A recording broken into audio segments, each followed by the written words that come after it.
रांची में एक पहाड़ी पर स्थित जगन्नाथपुर मंदिर सिर्फ एक धार्मिक स्थल नहीं, बल्कि झारखंड की संस्कृति और ऐतिहासिक विरासत का हिस्सा है।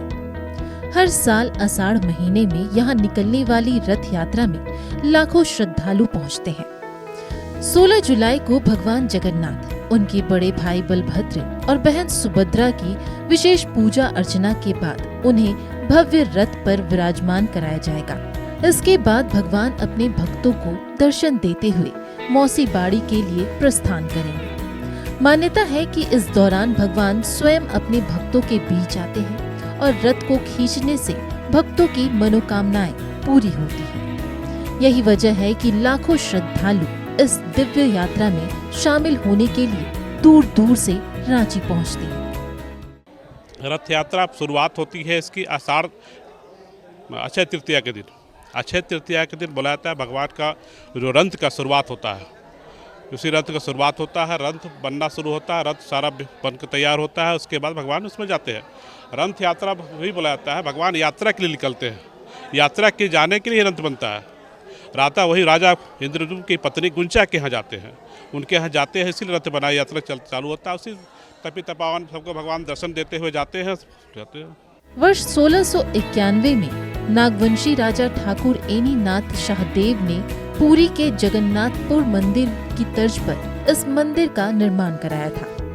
उनके वंशज आज भी मंदिर से जुड़े हैं और भगवान की सेवा में शामिल होते हैं। उनके मुताबिक रथ मेला केवल धार्मिक आयोजन नहीं, बल्कि झारखंड की संस्कृति, इतिहास और सामाजिक एकता का प्रतीक है।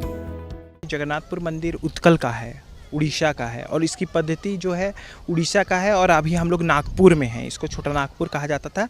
यहाँ सादरी और नागपुरिया लोग का निवास होता है। और जब नागवंशी राजा ठाकुर एनीनाथ शाहदेव जो थे यहाँ के बड़कागढ़ के राजा, तो उनके द्वारा ये था कि जो उत्कल की परंपरा है, उड़िया भाषा एकदम अलग भाषा है, उसकी कल्चर अलग है।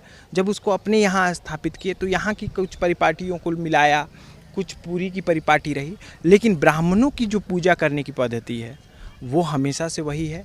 और जो चवर सेवा जो होता है, उनको जो चवर देकर निमंत्रण देने की जो गजपति करते हैं पूरी में, वो आज मैं निभाता हूँ। और महाप्रभु जगन्नाथ का यही आशीर्वाद है कि मैं यही कामना करता हूँ प्रभु से कि प्रभु सभी का कल्याण करो, सभी को सुख समृद्धि शांति प्रदान करो, हमारा देश का विकास हो, हमारा राज्य का विकास हो, हमारा गांव का विकास हो। इसी कामना के साथ जय जय जगन्नाथ।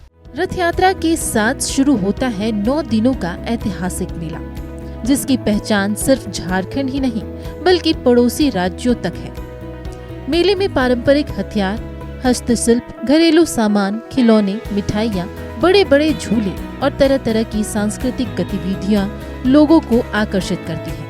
धार्मिक न्यास बोर्ड ने सरकार से मांग की है कि जगन्नाथपुर में लगने वाले इस ऐतिहासिक 9 दिवसीय मेले को राष्ट्रीय मेले का दर्जा दिया जाए। इतने धार्मिक स्थल है, वहाँ पर लोग कहते हैं कि बुलावा आया है, लेकिन पहला धार्मिक स्थल जगन्नाथ स्वामी का होता है जहाँ बुलावा नहीं आता, आपको जाना पड़ता है। तो भगवान के यहाँ सारे लोग आते हैं और उनके जो स्वरूप हैं उनको देख के लोग मंत्रमुग्ध हो जाते हैं। तो मुझे लगता है कि इस बार का रथ मेला, नई समिति जो जगन्नाथपुर न्यास समिति आई है, पूरी कोशिश कर रही है कि देखिए मंदिर में 2 ही आदमी का होता है काम, एक होता है भक्त, दूसरा भगवान, तीसरे की कोई ज़रूरत नहीं है। तो मुझे लगता है कि इस बार भगवान और भक्त दोनों का आशीर्वाद इस धरती को मिलेगा और ऐतिहासिक मेला होगा इस बार। राजधानी रांची में करीब 335 वर्षों से चली आ रही यह परंपरा आज भी उसी श्रद्धा, विश्वास और भव्यता के साथ आगे बढ़ रही है। 16 जुलाई को जब भगवान जगन्नाथ का रथ जगन्नाथपुर की सड़कों पर निकलेगा, तब एक बार फिर आस्था, संस्कृति और परंपरा का अद्भुत संगम देखने को मिलेगा। पुरी के बाद पूरे देश भर में रांची के जगन्नाथपुर में भव्य रथ यात्रा का आयोजन होता है और इस रथ यात्रा में लाखों श्रद्धालु शामिल होते हैं। 335 सालों से धूमधाम के साथ जगन्नाथपुर में भगवान जगन्नाथ की पूजा अर्चना किया जा रहा है। और साथ ही अगर बात की जाए इस मंदिर के इतिहास की, तो इस मंदिर का इतिहास भी काफ़ी ज़्यादा दिलचस्प नज़र आ रहा है।